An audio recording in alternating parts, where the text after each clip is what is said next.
নমস্কার, আমি অদিতি। আশা করছি তোমরা সবাই খুব ভালো আছো। আজকে আমি তোমাদের সঙ্গে একটা লেখা পড়ে শোনাতে চাই, যেই লেখাটি প্রিয় চট্টোপাধ্যায়ের লেখা। আমার একান্তই প্রিয়। তো হঠাৎ মনে হলো আজকে যে তোমাদের সঙ্গে আমি একটু শেয়ার করি, তাই শোনাতে চলে এলাম। কেমন লেগেছে সেটা আমাকে অবশ্যই কিন্তু কমেন্টে জানাতে ভুলো না, আর পারলে শেয়ার করো। তো আমার পেজটাকে ফলো করো, আমার চ্যানেলটাকে সাবস্ক্রাইব করো। তো ঠিক আছে, চলো আমি তোমাদের সঙ্গে যেমনভাবে পারছি তোমাদের সঙ্গে আমি পড়ে শোনাচ্ছি। তো চলো দেখতে থাকো। চলো স্টার্ট করছি। আমি যখন বারবার ভালোবাসি ভালোবাসি বলতাম, তুমি বলতে অতিরিক্ত কিছুই ভালো না। আমি যখন সারাদিন পর কথা বলতে চাইতাম, একটু সময় দিতে বলতাম, তুমি বলতে সময়ের দাম দিতে শেখো।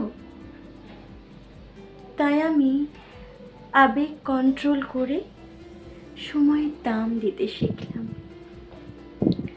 আমি যখন তোমার একটা কল বা মেসেজের জন্য দীর্ঘ অপেক্ষা করতাম, তুমি বলতে বেশি আশা করো না। তাই আমি আশা করা ছেড়ে দিয়ে অপেক্ষা করতে ভুলে গেলাম। আমি যখন তোমাকে ঘিরে খারাপ স্বপ্ন দেখে তাড়াহুড়োয় তোমাকে ফোন করতাম, তুমি ঠিক আছো কি না জানতে, তুমি বলতে পাগলামিটা একটু কমাও।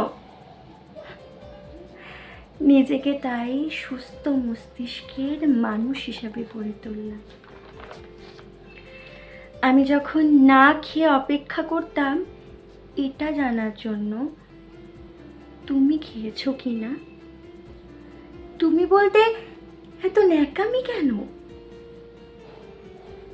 তাই ন্যাকামি ছেড়ে নিজের মতামতকে গুরুত্ব দিতে শিখলাম। আমি যখন কান্নায় ভেঙে পড়তাম তোমার অবহেলায়, তুমি বলতে এত দুর্বল কেন তুমি। তাই কান্না ছেড়ে আমি নিজেকে শক্ত করে তুললাম।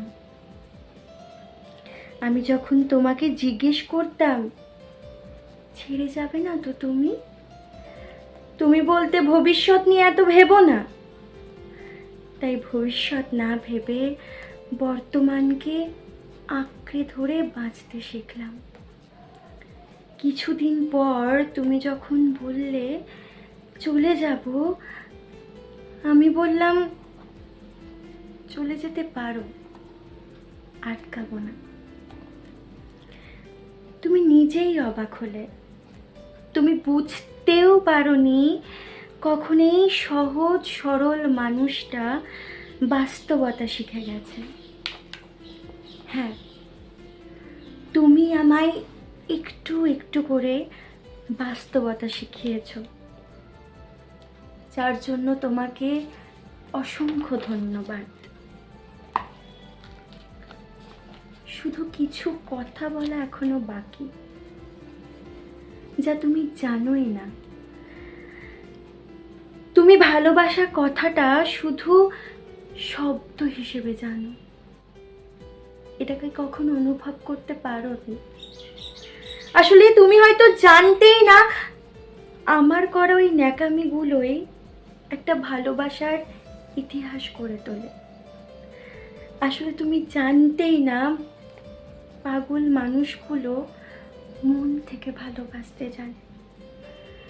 তুমি হয়তো জানতেই না এই ছোট্ট ছোট্ট আবেগগুলো দিয়েই ভালোবাসা তৈরি হয়। তুমি হয়তো জানতে না আমি তোমায় ভালোবাসি বলেই আমার সমস্ত গুরুত্বপূর্ণ সময় তোমায় দিতে চাইতাম। অপেক্ষা করো, যখন তুমি ভালোবাসা কি বুঝতে পারবে, জানতে পারবে, সেদিন এই মানুষটাকে তুমি খুব করে চাইবে, তখন দেখবে অনেকটা দেরি হয়ে গেছে। তাই প্রিয়, সময় থাকতে মূল্য দিতে শেখো, কারণ অতিরিক্ত অভিমান নিয়ে যারা হারিয়ে যায় তারা আর কখনো ফিরে আসে না। অতিরিক্ত অভিমান নিয়ে যারা হারিয়ে যায় তারা আর কখনো ফিরে আসে না। প্রত্যেকটা মানুষকে এটাই আমার বলার, নিজের ভালোবাসার মানুষকে গুরুত্ব দিতে শেখো। কেউ যদি একবার অনেকটা অভিমান নিয়ে হারিয়ে যায় সে আর কখনোই ফিরে আসে না। যে মানুষটা থাকে তার গুরুত্ব কেউ তখন বুঝতে পারে না। আমরা তখন তাকে অবহেলা করি, তাকে ডিসরেসপেক্ট করি, তাকে ভালোবাসি না, তাকে নিয়ে বিরক্তি বোধ করি। কিন্তু সেই মানুষগুলো যখন আমাদের ছেড়ে অনেক দূর চলে যায়, হোক সেটা একটা ছেলের ক্ষেত্রে বা হোক সেটা একটা মেয়ের ক্ষেত্রে, এটাই স্বাভাবিক, এটাই নিয়ম বাস্তবতার। ভালোবাসার মানুষকে গুরুত্ব দিয়ে একসঙ্গে টিকে থেকে একটা ভালোবাসার সম্পর্ককে টিকিয়ে রাখা, এটা অনেক বড় ব্যাপার, যেটা সবাই পারে না। তো হ্যাঁ, আমার ভিডিওটা কেমন লাগলো প্লিজ জানাবে, কমেন্ট করবে, লাইক করবে, শেয়ার করবে। আর এই কবিতাটা আমি কাউকে উদ্দেশ্য করে করিনি, আমার একান্তই প্রিয়, তাই এই কবিতাটা আমি পাঠ করলাম। নমস্কার।